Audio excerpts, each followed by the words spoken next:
Good evening. Tonight we shall be looking at 5 of the worst criminals caught on the dark and deep web. Before we begin, let me know your opinions of the deep and dark web down below. Now, for those of you that don't know, 90% of the internet is made up by the deep web.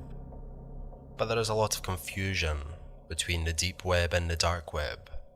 Dark web, as suggested by its name, is a place where some heinous crimes take place and the distribution of drugs and firearms among other illegal activities.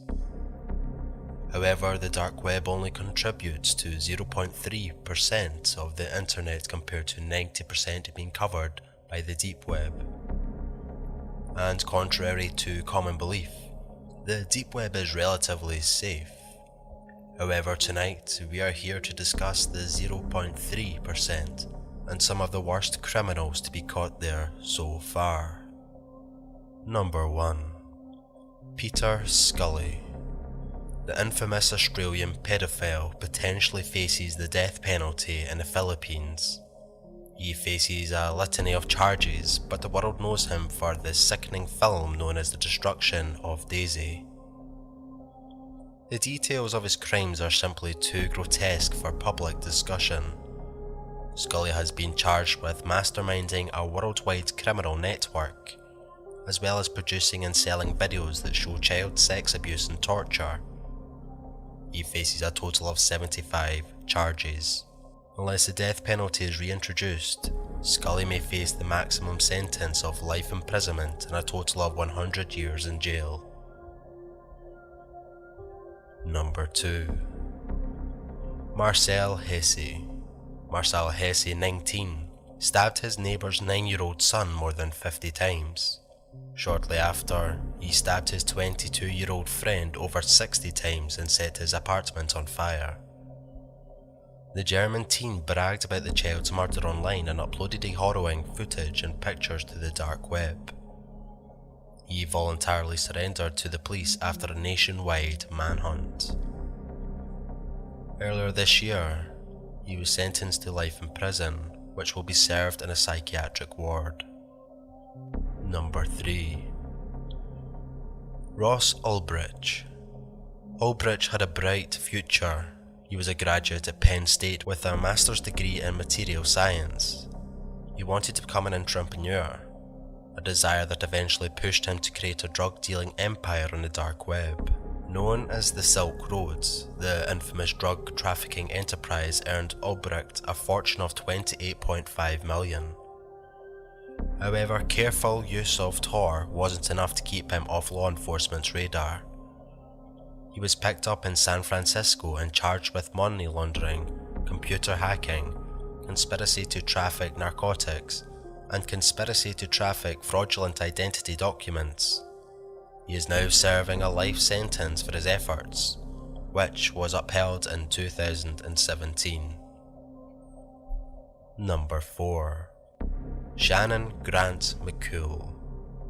In 2014, Australian police infiltrated a dark web gang that eventually led to care worker McCool, as well as abusing at least 7 children in his care while employed for South Australia's Department for Child Protection. McCool was the head administrator of a global child pornography website. In 2015, he was sentenced to 35 years in jail. He recently requested a reduction in his sentence after cooperating with authorities to prosecute a European user of the website. Prosecutor Ian Press argued that McCool has not shown any sign of remorse for his actions and is only willing to cooperate on his terms. Number 5. Hae Min Ngo. Compared to some of the list, Ngo really isn't the worst.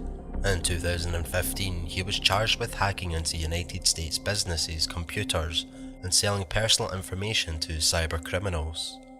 But the sheer scale of his crimes earned him a spot on this list. He gained access to more than 200 million identities and had them all for sale. He made $1.9 million from his illicit activities. He posed as a private investigator to buy details that he then sold on the open market.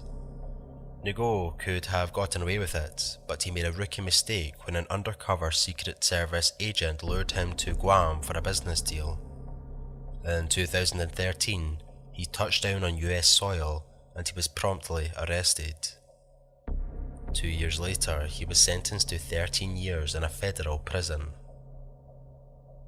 All these stories show you don't always know who you're dealing with and what they are capable of doing, especially when you're interacting with people online. That's why people use Truthfinder's suite of search tools to stay safe online and in person. A simple search can uncover shocking information like detailed criminal records, a questionable location history, and even previously hidden aliases.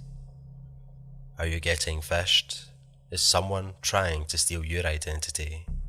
Thank you all for listening. Have you ever ventured onto the dark or deep web? If so, was there anything disturbing you found? Perhaps if this video does well, I'll start a series of me exploring the deep and dark web. But until then, I hope you all have a pleasant evening. Stay safe.